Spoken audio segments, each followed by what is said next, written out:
Hey guys, I just wanted to talk about Zootopia really quick. Sorry if there's a weird, bad echo in here. I'm not at home. Okay, so I think we can talk about the fact that Judy is definitely a white woman. She's a white person, right? In this film, I think Judy is supposed to represent like white people. Bunnies, prey, classified animals are white people. That's my belief. So Judy is this girl who, was born in, let's say, Oklahoma, Ohio, Virginia, something like that. She was born there, farming sort of states. And she's like, hey, I want to be a police officer. Her parents are like, geez, you mean in the city with them? You know what I'm saying? She's a white woman. So Judy's like, yep, of course. That's exactly what I mean. So in the beginning, she has this bad encounter with this black person, Gideon Gray, right? He's this fox. The predator animals are supposed to represent black people. And I think that's telling, first of all. But second of all, that is, that's basically how this works. So Gideon is this bully of a black person. He's like, yeah, just like you said in your play, I'm black and black people used to whatever, white people, right? It's weird, but it's not one-to-one, but Disney's trying to make it work without being too overtly anything, right? So Judy grows up and her parents are like, hey, before you go to the big city, get your fox repellent, right? Get your black person repellent, your predator repellent. Stay away from those blacks. So Judy's like, yeah, whatever. Like, Gideon Gray is a black person is a jerk who happened to be black, right? He happened to be a predator, right? He happened to be a fox. I know a lot of white people who are jerks, right? So she goes to the big city, this country girl, goes to the city, meets all these different, quote, races of people, races of animals, types of people, right? And tries to blend in. So I originally made this video because I just wanted to talk about the instances of, doing the opposite of what you'd expect, challenging your preconceived beliefs, right? So our first encounter with this is Clawhauser, the big tiger person or whatever she is, cheetah, leopard, who cares? I think this is supposed to represent a gay male. Chief Bogo, I think, is supposed to represent that as well. But anyway, so Clawhauser first meets Judy and she's like, wow, you're so cute. Oh my God, they really did hire a bunny cop.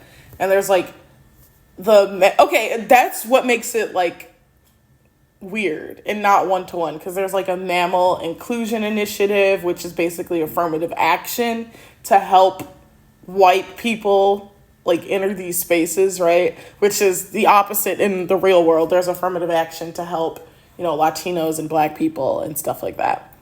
Anyway, so Clawhauser's like, wow, they really did hire Bunny Cop. There's this little white woman who's entering the police force. And she's like, wow, they're going to eat her alive. Which is interesting. But, I mean, it kind of does happen. Nobody really takes her seriously. They give her a busy work type of job, meter maid, whatever, blah, blah, blah, blah, blah. Makes sense. So our second instance of, dealing with, misconceptions about people is Judy is originally very suspicious of Nick. She follows him into the ice cream store. And she already has her hand on her fox repellent because she sees that he's, causing trouble. And then she notices, oh, no, it's just a dad with a baby.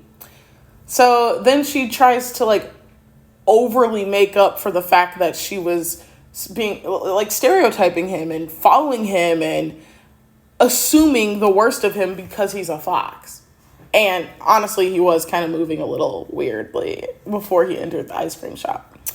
Other than that, it's kind of flipped over again where no, Nick actually is a piece of shit. He's going around, he's like flipping popsicles. Is that even that bad, honestly? But he's misrepresenting the wood he's selling, stuff like that. He's a hustler at the end of the day. So that's another instance where things are flipped over and over and over. Another instance of that is with the Mr. Big, right? Mr. Big is the most feared crime boss of all. You think it's a polar bear, right? No, it turns out it's a mouse. That's another instance where your preconceived, like what you would expect is flipped on its head. It's challenged, which is good, I think, in this movie. Another instance of that is the moose, elk, whatever character that is at the naturalist, like club, where he is like, oh my God, like he presents very hippie, very like honestly slow. Like let's call it space bait. He presents as very slow, slow thinking, and they move to the back to Nagi, who's this elephant, right? And she doesn't remember anything, right? And he's like, yeah, like what is the biggest thing that people say about elephants? They remember everything. They have such a good memory. So in this movie, they flip that expectation on its head. Nagi doesn't remember anything, and it's this slow moose character who like knows everything about where the otter went, Emmett Otterton, whatever. So another misconception that's flipped on its head, obviously. Let's talk about the sloth. So the sloth, what's his name? Flash. He's very slow at his job, but he's called Flash because, as we see at the end of the film, he speed races. Like, just because his body moves slow doesn't mean his car has to. Another instance of this is obviously the ending where what's her name? Assistant Mayor Bellwether turns out to be the most cunning, most unhinged person in the whole film. And she's a prey-classed animal. Another thing that surprised me was the parents working with Gideon Gray, right? Like he was a lot. Anyway, I don't know what the point of this video was. Now that I think about it, this video actually might be bad. Oh, I'm gonna post it anyway. Anyway, let me know what you guys think. Like, are the prey supposed to represent black people, or are the prey supposed to represent white people? And then the predators are black people.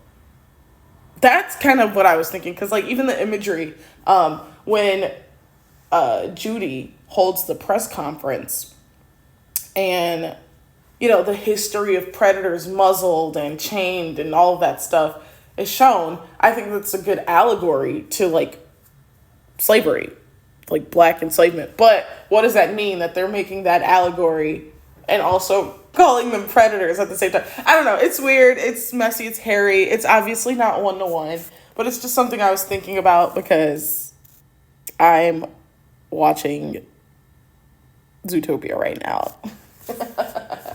Okay, just let me know what you guys think. Did you also appreciate the instances where they were flipping what you'd expect on its head? Because I, for one, really appreciated that. Anyways, that is all for this video. Bye.